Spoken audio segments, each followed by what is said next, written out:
The eagerly awaited 14th session of the Assembly of State Parties will finally kick off in under 12 hours.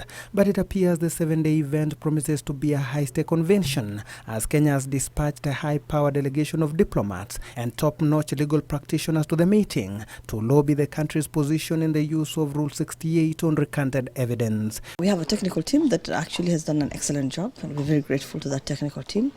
We have our ambassadors from some of the countries around here. We have myself, we have the Solicitor General who's here, we have the ambassador from New York who's been doing a lot of good work in New York, and we're expecting CS Rachel Omamo to also come in, and the Attorney General.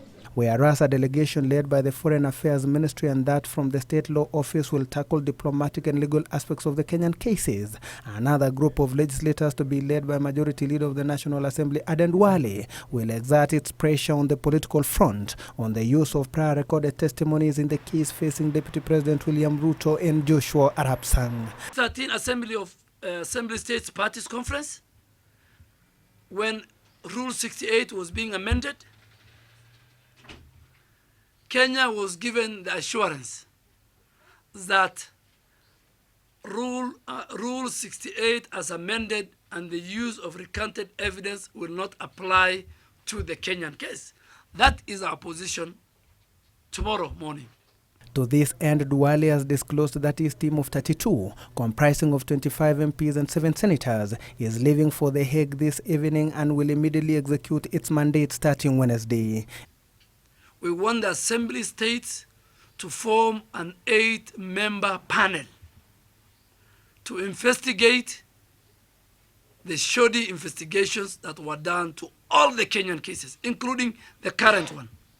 This move by MPs appears justified if sentiments by international relations experts are anything to go by. For them to go to the Assembly of State Parties, it's right, because that is a forum where now states at an equal level can evaluate and project themselves and talk about this institution we created.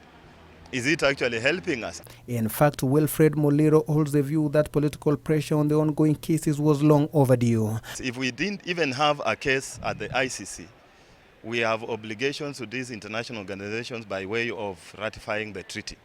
So we will still be expected to attend that political meeting. I call it a political assembly. But should they fail to convince the ICC member states on their petition? Duale says the process to withdraw Kenya from the ICC will effectively be commenced by Foreign Affairs Cabinet Secretary Amina Mohamed. Our conscience is very, very clear. Ambassador Amina will not come back. She has carried the instruments for withdrawal.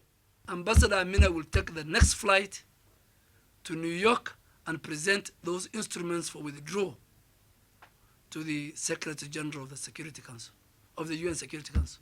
Duale maintains that Kenyan delegation will not be intimidated by an order from the ICC, warning the ASP against deliberating on matters touching on the ongoing cases. Eric Biegon reporting for Channel 1 News.